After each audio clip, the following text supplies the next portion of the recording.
Hello, this is Nikolai from Beyond the Carbon podcast. Today we're with one of our next episodes with Len from OneShoreline. He works for the government as a climate change activist, Sam Taylor. And I think he provides a lot of insight on how the government really stops these problems and what are some of the restrictions and problems behind that and how people can help. And not in that general cliche way where it stop using electricity or things like that. He really tells us what the root of the problem is and is able to really provide some insightful information. So as I'm editing this, I did realize that it didn't get any of my mic, but I didn't really say much during the interview, so you'll still get all the juicy information. You just won't get the context behind it. But trust me, this interview is really worth watching.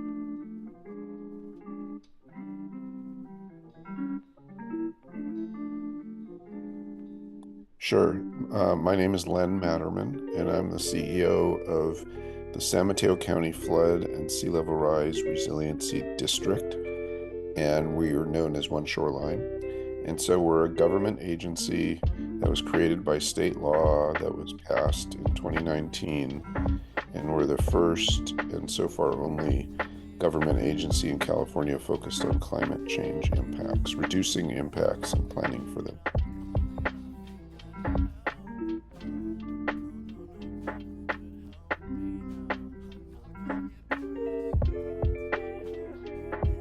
Well, we try to help. We try to help them. We get a lot of inquiries. Just a few days ago, I was talking with somebody in San Bernardino County that works in local government that's trying to do something.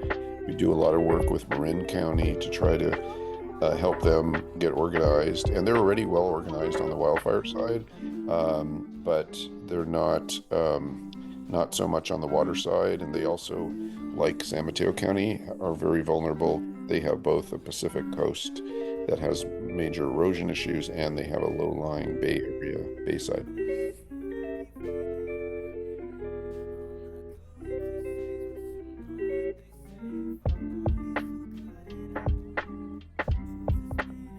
Well, there are different types of risks, whether if you're in Half Moon Bay versus Redwood City or something like that, and those relate to the fact that there's a lot of wave action on the Pacific side that causes erosion and affects the roads, homes, businesses. They have flooding for sure, on the coast side as well, but on the bay side, it's not so much about erosion. It's more about the fact that it's so much of our area on the bay side is low lying, and when there are storms that come through with storm surge or higher tides now than there used to be, then you see a lot of flooding. And we don't need the storms because we get flooding when it's sunny if there's a high enough tide. But anyway, those are the issues. And then in the hill areas, you don't have to be right along the coast. In the hill areas, certainly there's flooding. Maybe you've seen that, but in a lot of our communities. So.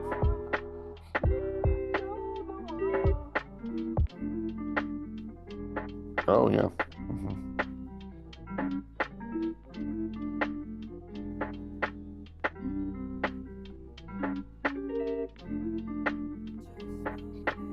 Well, I've always been interested in politics, and to me, my job is largely a political job, and that's to work with elected officials and leadership at staffs at cities and the county and state agencies, to try to move things along, and so that's kind of personally where the interest is. And for the past, I don't know, 25 years or so, I've been kind of working in the space of environmental policy and disasters, and so I've been interested in that for a long time. But it's not really just about the science of climate or the biology issues or species issues.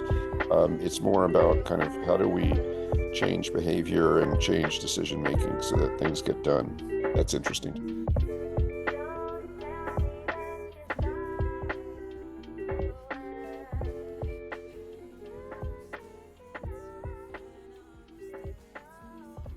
Well, I mean, we do a lot of outreach work. I don't know, in the last 6 months, I've been to more than half the city councils in our county, and we have 20 cities, and to talk about these issues, and also, go speak at last weekend. I was speaking at a conference about these issues.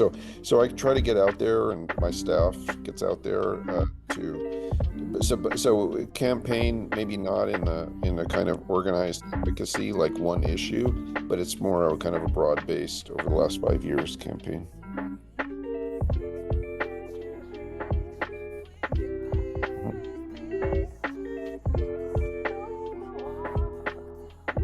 Well, we talk about land use. I'm speaking at a conference in San Francisco in a couple weeks about land use law and what kind of changes we should make to zoning ordinances, and building codes and things like that. We talk about insurance. Insurance is a big concern about among Californians and around the country.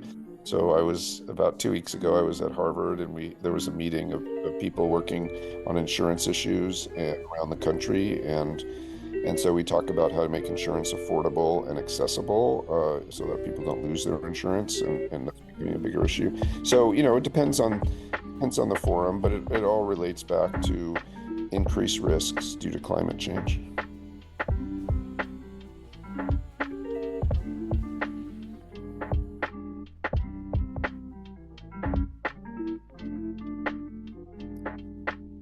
Well, sometimes we see the results. We built a project.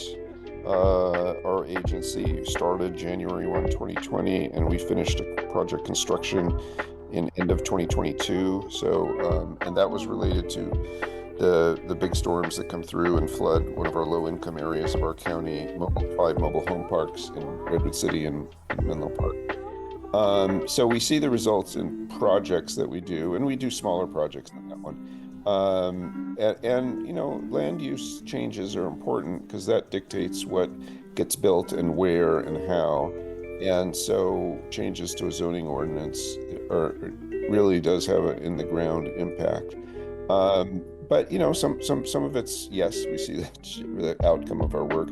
Some of it takes a while to see the fruition.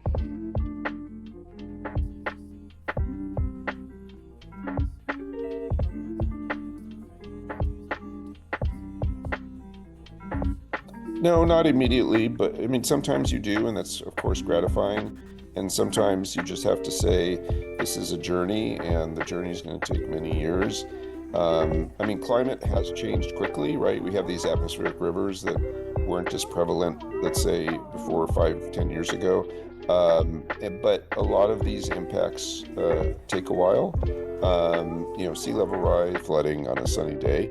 But the greatest impacts of sea level rise are still in the future. So we do have some time to prepare, and everything that we do today gets us closer to the resilience that we need tomorrow, and that that's gratifying in and of itself, is taking these steps, moving in the right direction. That's what we can do.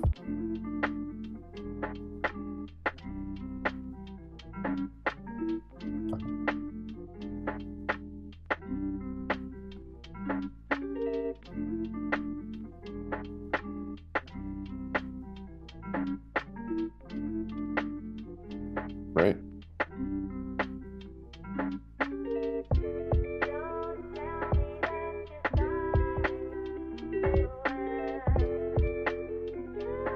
Well, I think some people have a sense that this is a future issue, that it's not something real today. And so what I try to talk about as I introduce the topic is the fact that in San Mateo County, the temperature in the last 130 years has risen on average 3 degrees. And that's twice the national rate of increase of temperature. And that's because we have less fog with climate change. And so San Mateo County, and what's interesting, people say, well, 3 degrees not that much, 75 to 78. But if you think about it in the context of your body, if your body temperature goes up 3 degrees from 98 and a half or so to 101 and a half, then you feel it, right? You have a fever.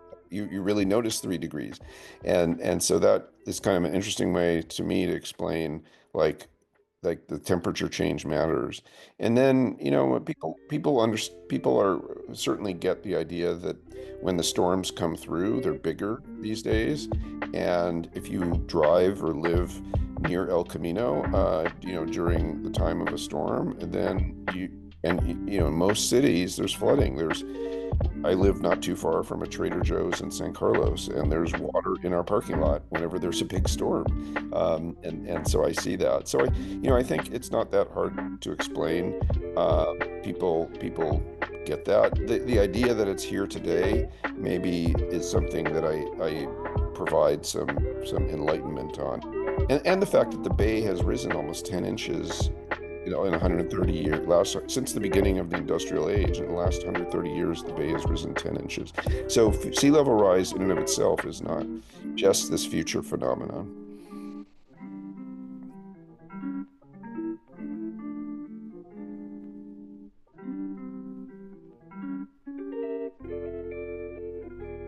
Yeah, well, I mean, the big storms, right? The atmospheric rivers that come through, that's fueled by climate change. That is pretty well established. Also, drought. I mean, so we had an interesting. I'll give you a quote from the state head of water resources back in 2023. If you remember, um, just New Year's Eve, December 31, 2022, was a huge storm, and then we had storms all through January, and there was a lot of flooding.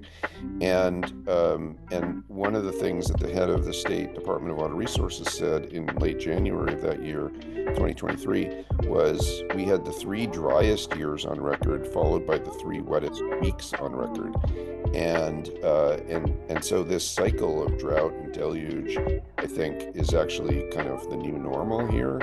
And so we actually worry about drought as well. We haven't acted on it yet because we're a new agency and we've kind of focused on the too much water side. And, we had 2020, 2021 were super dry other than the big storms. But since then, we've had a pretty good rain pattern. So that's another issue that I think we need to come to grips with in San Mateo County. Yep. Well, I'm not a scientist, and so I'm not really the person to ask on that. But I think it just alters the kind of global weather patterns in a way that during drought, and I guess La Nina years, the atmosphere keeps the storms away from the California coast, and then the scientists refer to it as kind of opening a window for storms, and then you'll see like storm after storm after storm in a winter. But the climate change can affect that window when it's open, and so affect when the storms come through. But in terms of kind of getting deeper into the science, I'm not the right person to talk about that.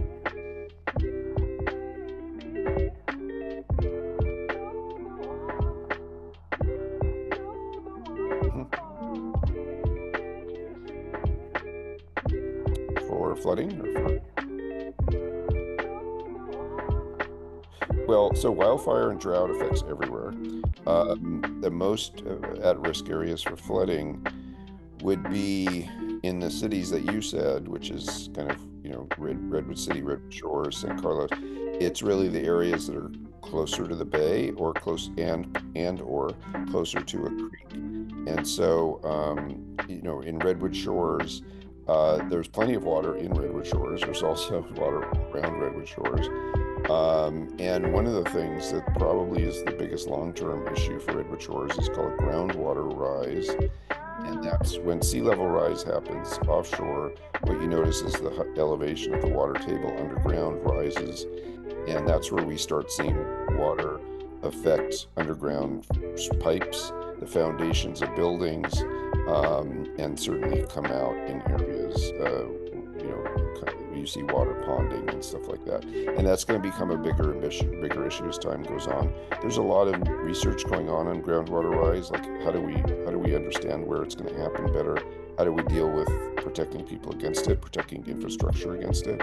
And so we're doing some of that research, and UC Berkeley is doing a bunch of research on that. So anyway, that's another issue. So I would just say the low-lying areas are most at risk, like St. Carlos where I live, or Redwood Shores where you are.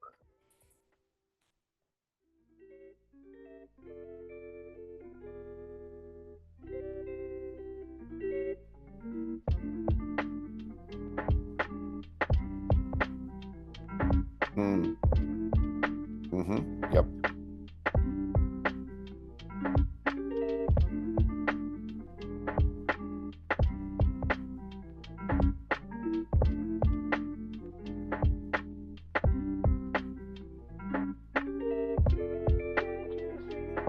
Well, it's very complicated to build projects that protect us against these things. And the main thing, you really need five things to build projects. You need a good technical idea, like how to solve the problem. You need political support. You need people who are elected who spend the money to say, yes, this is a problem that we need to solve and we're going to solve it. And then you need land rights. A lot of the land in our area is privately held and it's very expensive. So we're working with large private landowners to address that issue. You need a lot of money, which is hard to come by these days in terms of government funding. Um, and you need environmental permits, and all of those things take time and are complicated. And so, yes, it's what the way I like to put it is climate change isn't waiting for a permit or waiting for us to get the money or waiting for us to secure the land rights. So we need to get going on these things, and because it does, as the climate is changing, and in some ways rapidly, in some ways slowly, we need to embark on these things now because it takes so long.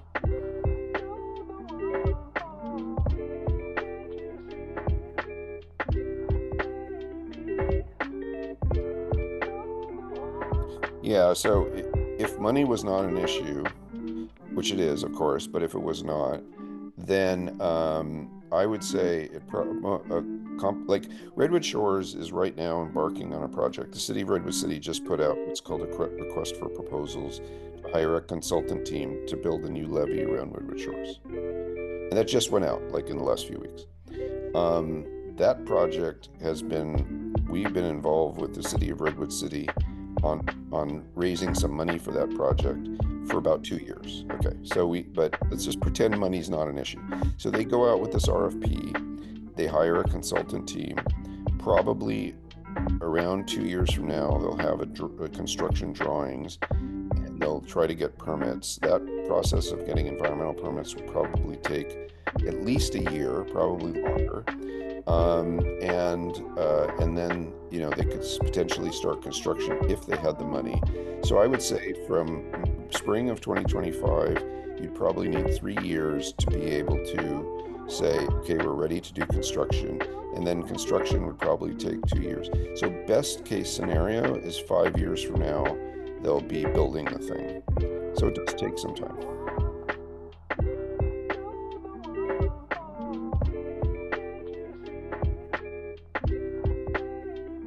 Oh, of course. Yeah. No, this stuff takes too long. It's too complicated.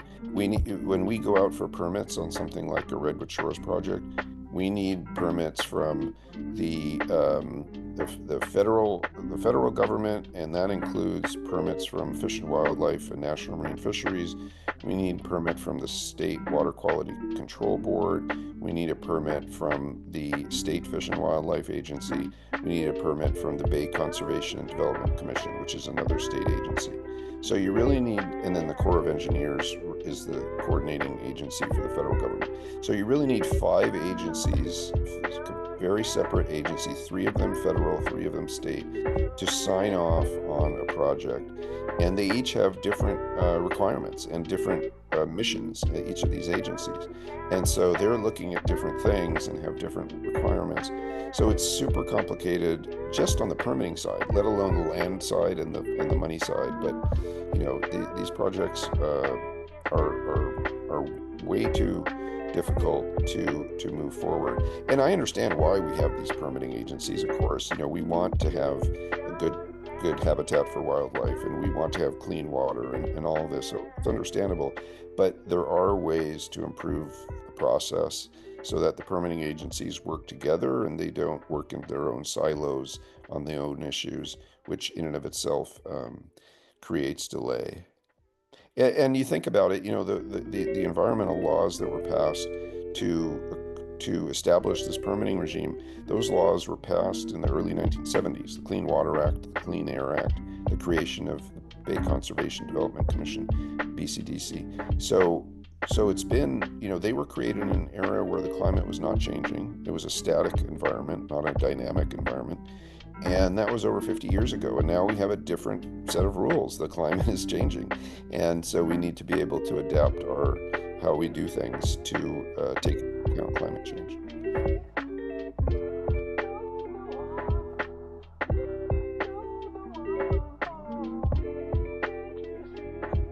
They're just each of them, each of those 6 agencies has their own super complicated requirements that don't take into account climate change. And so they will evaluate, for example, what is the historic population of a species, and a project needs to make sure that it doesn't affect that historic population of species. And sometimes that gets in the way of common sense. So, for example, if an area is subject to sea level rise, then that species won't have habitat once the sea level rises. And so should we be building to the habitat that existed in the 1980s, or the habitat that will exist in the 2050s? Well, most people would say, oh, well, we should build it with the 2050s in mind, because if we build it to the 1980s, the species won't exist anyway. So it's that kind of thinking that is slow to change when you're dealing with environmental law from the 1970s. So again, I'm supportive of these laws. I want them to protect species of the future, not the species of the past.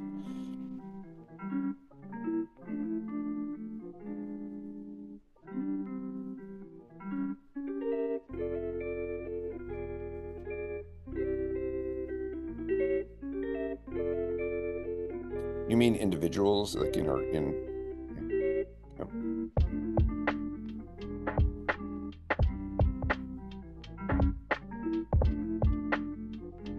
Yeah, I mean, there are definitely policies that schools can implement and individuals can push for at the local level, and those are things about how we develop our cities. So, for example, when a new private development goes in, people should ask the basic question: is this development going to succeed as the climate is changing during its lifespan? So let's say a developer comes in and says, I'm proposing this building project, and I anticipate this building is going to. The question should be like, okay, well, how long do you anticipate this building will live? Well, okay, most buildings, they assume like 50 years. Okay, so the question would be, okay, have you done everything you need to do to ensure that as the climate changes, that this building is going to function during its lifespan? So if you're building right alongside a creek, did you put all your parking underground? Well, a lot of building proposals do that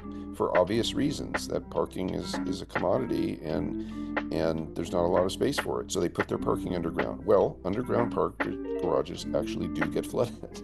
We have ample evidence of that in the last 5 years here in San Mateo County. Do you put your electrical and mechanical equipment underground? Well, a lot of buildings propose to do that, and that's a bad idea, especially if you're in a place like Redwood Shores where there's groundwater rise. So these basic questions should be asked as the part of the process, not just for private development, but also when we're dealing with storm drain systems or water treatment systems or roadways or utilities or parks or marinas. Anytime that we're looking at public infrastructure, we should be asking these exact same questions. And I mean, you'd be surprised when a city is trying to plan its storm drain system of moving water during storms, they look at federal guidelines that were set in 2004. So this is over 20 years ago, and these in no way are adapted to climate change conditions. Should we be looking at data from 2004, or should we be looking at what we expect the storms to look like in 2030 and 2040? Of course, we should be looking at the future, not in the rearview mirror.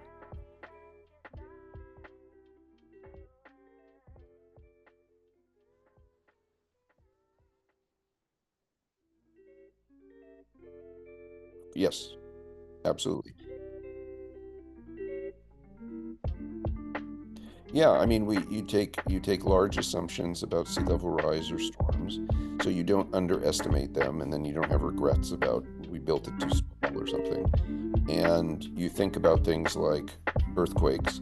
Are you designing it in a way as best as is possible to be resilient when we have a large earthquake? Because we know that will come eventually. We don't know when, of course. And so you can take steps like that. You think about groundwater rise. Are we doing everything that we can based on what we know today to protect this infrastructure that we're putting in, whether it's a levee or something else? Can we are we doing everything we can today so that groundwater won't affect it in a negative way? These were not questions that were asked. I mean, earthquake questions were certainly asked 20 years ago, 30 years ago, but the other questions were not. And so we're starting to ask those questions as we design a new project. And then where do you put things? We want to move away from water as much as possible. Well, of course, we're pushing for that with buildings and public infrastructure, but also for our infrastructure, we should be, and that gets back to the habitat question, is can we create habitat by moving infrastructure away from water, give nature and higher sea levels and bigger storms more room for where this water is gonna need to go safely. And yeah, so those are some things that we consider. And getting back to your question of what can people do, so I started talking about land use and good decision making on projects. People should be advocating for those things when it comes to their city council, or when they're looking. Let's just say somebody works on housing issues, whether a private developer or an advocate for affordable housing, or somebody works on transportation issues, or somebody works on utilities, whatever they work on, either private sector or public sector, they should be thinking about those same things on the projects that they are working on. Are they going to be resilient to future climate change? It's not just an environmental issue.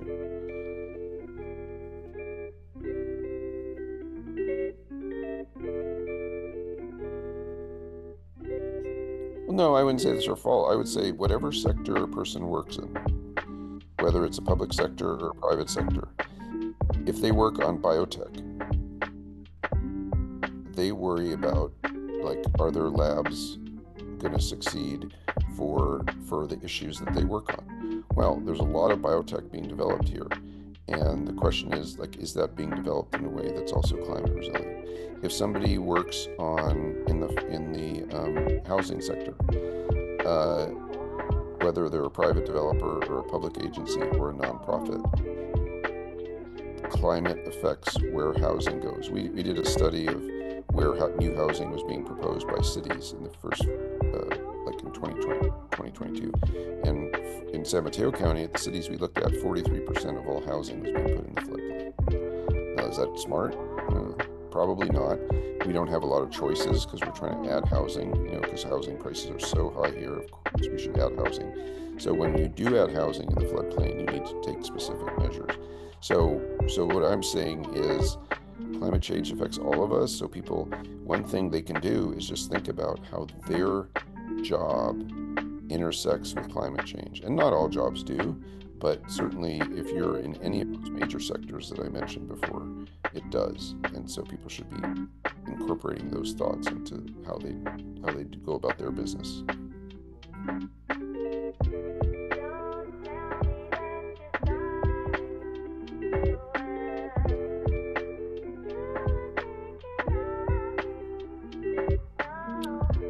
I mean, certainly, our understanding of climate change is changing, and I have seen projects built uh, in the last decade that thought they were addressing climate change, but probably estimated too low. And so, at some point in the future, maybe not too distant future, they're going to have to go in and do some retrofitting of it. So, there's that. But that's somewhat understandable. People do their best at the time that they're given information to make decisions, and sometimes those decisions make assumptions that are incorrect.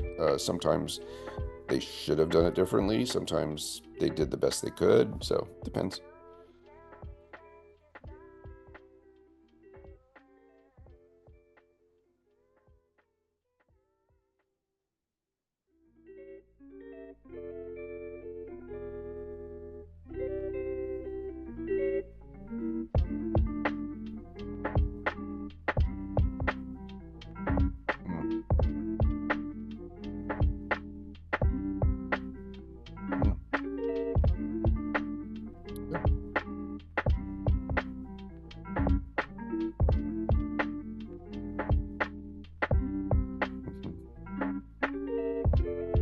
good.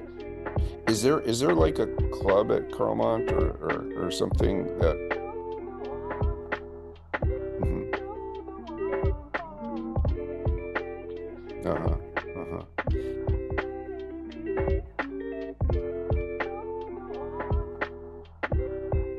And I realize you're finishing up your freshman year. Have they talked quite a bit about climate change in your classes, or they don't really cover that?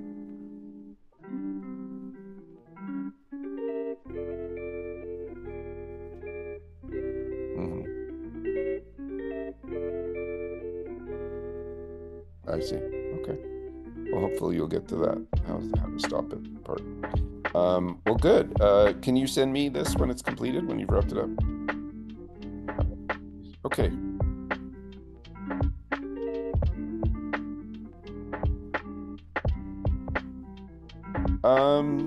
No, I mean, I think I really appreciate the fact that you're tackling this issue. That's all I would say is I mean, this is so much about your future, and it's great that you're diving deep into this. I really appreciate it. So good luck with it.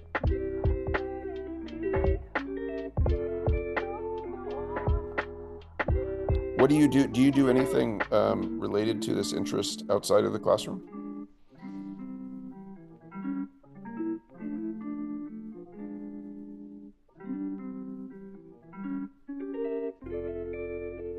Sure.